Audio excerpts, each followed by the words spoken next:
Hola, mi nombre es Valeria Gobea y les voy a hablar sobre los fenómenos superficiales. Las moléculas, átomos o iones de la superficie de una sustancia se encuentran en condiciones diferentes a las de las demás partículas del interior de una sustancia. En la superficie de sólidos y líquidos, las moléculas, átomos y iones tienen sus valencias como sus fuerzas de interacción no compensadas. Este fenómeno en los sólidos hace que la superficie tenga tendencia a captar partículas de otras sustancias, dando origen a la absorción. Las moléculas, átomos o iones de la superficie de una sustancia se encuentran en condiciones diferentes a las de las demás partículas del interior de una sustancia. En los líquidos, la superficie se convierte en una especie de membrana elástica que se resiste al incremento de su superficie como consecuencia de la resultante de las fuerzas intermoleculares en la superficial, dando origen a la tensión superficial responsable del ascenso o descenso capilar. Una diferencia fundamental entre gases y líquidos es la existencia de una superficie libre de estos. Gran variedad de fenómenos físicos están asociados a la existencia de esta superficie y que se explican a partir de las propiedades contractibles de esta. Este estado de tensión de la superficie libre del líquido tiende a reducir el área de esta a un valor mínimo compatible con los vínculos y con las fuerzas externas. Las gotas de lluvia o las burbujas de aire en el interior de un líquido tienden a tomar la forma que ofrece una superficie mínima esférica. Una aguja de coser, a pesar de que su densidad es mayor que la del agua, o un insecto pueden flotar en el agua. Cuando sumergimos parcialmente en agua un tubo de vidrio limpio y de pequeño calibre, el agua asciende en su interior, pero si lo sumergimos en mercurio, el líquido desciende. Se dice que la tensión superficial es la fuerza superficial que actúa a lo largo de cualquier línea en una superficie del fluido por unidad de longitud sobre la que actúa. La tensión superficial de un líquido en contacto con su propio vapor o con el aire solo depende de la temperatura y de la naturaleza del líquido. Normalmente, la tensión superficial disminuye al aumentar la temperatura. Aquí abajo en la diapositiva se muestra la fórmula de la tensión superficial y podemos ver unas imágenes sobre esta. Aquí tenemos unos ejemplos biológicos donde nos muestra que el peso del insecto queda compensado por la resistencia de la superficie del agua a ser deformada, igual que le ocurre al equilibrista. Esta fuerza solo tiene un componente vertical, pues la horizontal se anula. Tenemos la fórmula del componente vertical, donde X es el número de patas del insecto y R es el radio de la depresión circular que forma la pata sobre la superficie, siendo esta bastante grande, ya que las patas están muy extendidas. Las hojas y las flores también pueden flotar, aunque sean más densas que el agua. Ángulo de contacto y capilaridad, fuerza de cohesión y adición. Las fuerzas atractivas entre las moléculas de líquido causantes de la tensión superficial se llaman fuerzas de cohesión, dependen solo de la naturaleza del líquido. Con ellas compiten las fuerzas de adhesión entre el líquido y el sólido con el que se está en contacto, dependiendo de la naturaleza de ambos. Su relación determina la forma de la superficie libre del líquido en las proximidades de la pared líquida. Aquí en la diapositiva se muestra una imagen de un recipiente de vidrio con agua y mercurio, donde se puede ver las diferentes formas que ésta adapta en el capilar, que se hablará sobre la capilaridad más adelante, y la forma que ésta agarra en un vidrio totalmente plano. Muchas gracias. Se puede decir que, dependiendo del ángulo de contacto, puede ocurrir que el líquido ascienda o descienda por un tubo estrecho una cierta altura, lo que esto se denominará como capilaridad o acción capilar.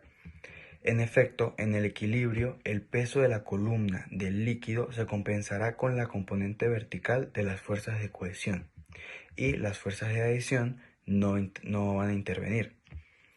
Se puede decir realmente que cuando el líquido moja el tubo, Tita, que es el ángulo de contacto, va a ser menor a 90 grados. Esto va a significar que el líquido va a subir por el tubo. Y cuando el líquido no moja el tubo, tita va a ser mayor a 90 grados, lo que va a generar que el líquido descienda. Y cuando tita sea igual a 90 grados, el líquido no va ni a subir ni va a bajar. En esta imagen se ven los tubos capilares con la tracción adhesiva, y en la otra imagen se puede ver el diagrama del fenómeno de capilaridad, que sucede cuando un tubo capilar se inserta en una cuba de agua, lo que esto va a generar que el agua comience a subir por él mismo, gracias a las fuerzas de cohesión y adición. Un ejemplo biológico de capilaridad es el ascenso de la savia en los árboles. La hipótesis dice que la savia asciende por capilaridad, pero la comprobación es la estimación de la altura máxima alcanzable por la capilaridad, ¿sí? Eso se ve en este ejemplo que está aquí a continuación. En cuanto a la ley de Hooring, se aplica también al caso de un descenso capilar, que se presenta cuando el tubo capilar se sumerge parcialmente en un líquido que no lo moja. En estas condiciones estarían tita entre 90 y 180 grados, y tendremos que el coseno de tita será menor a 0 y la altura será menor a 0, lo que representaría un descenso respecto al nivel del líquido fuera del tubo capilar. También podemos decir que la ley de Hooring determina el valor de la tensión superficial de gamma, si se conoce el ángulo de contacto, a partir de la medida del ascenso de un líquido en un tubo capilar, aunque realmente el ángulo de contacto presenta varios valores inciertos, de modo que la ecuación anterior solo es aplicable para líquidos que mojan perfectamente al capilar, es decir, cuando tita es igual a 0. Un ejemplo de todo esto es también la absorción del alcohol o el petróleo por una mecha, la absorción de la tinta por papel secante, el humedecimiento gradual o completo de un tejido o una esponja, y también la elevación capilar del agua por los poros que tiene el suelo, que la hace aflorar a la superficie, y la pérdida por evaporación se retrasa por la labranza, que suelta el suelo y reduce la acción capilar. Muchas gracias. En cuanto a la ley de Hooring, se aplica también al caso de un descenso capilar, que se presenta cuando el tubo capilar se sumerge parcialmente en un líquido que no lo moja. En estas condiciones estarían tita entre 90 y 180 grados, y tendremos que el coseno de tita será menor a 0 y la altura será menor a 0, lo que representaría un descenso respecto al nivel del líquido fuera del tubo capilar. También podemos decir que la ley de Hooring determina el valor de la tensión superficial de gamma, si se conoce el ángulo de contacto, a partir de la medida del ascenso de un líquido en un tubo capilar, aunque realmente el ángulo de contacto presenta varios valores inciertos, de modo que la ecuación anterior solo es aplicable para líquidos que mojan perfectamente al capilar, es decir, cuando tita es igual a 0. Un ejemplo de todo esto es también la absorción del alcohol o el petróleo por una mecha, la absorción de la tinta por papel secante, el humedecimiento gradual o completo de un tejido o una esponja, y también la elevación capilar del agua por los poros que tiene el suelo, que la hace aflorar a la superficie, y la pérdida por evaporación se retrasa por la labranza, que suelta el suelo y reduce la acción capilar. Muchas gracias. Hola, les voy a continuar hablando sobre la adsorción. Es el proceso mediante el cual un sólido poroso a nivel microscópico es capaz de retener partículas de gas o de soluto en su superficie tras entrar en contacto con este. Para este tenemos que conocer varios conceptos que son el adsorbente, que es el sólido poroso, el sustrato, que es la superficie sólida sobre la que tiene lugar la adsorción, el adsorbato, que son las partículas a ser retenidas, el recubrimiento, que es la medida de extensión de la adsorción de especies en una superficie. El adsorbente dispone de nanoporos, lo que se conoce como centros activos, en lo que las fuerzas de enlace entre los átomos no están saturadas. Estos centros activos permiten que se instalen moléculas de naturaleza distinta a la suya. Dentro de las características de los centros activos están que las fuerzas de enlace entre los átomos no están saturadas. Estos centros activos admiten que se instalen moléculas de naturaleza distinta a la suya.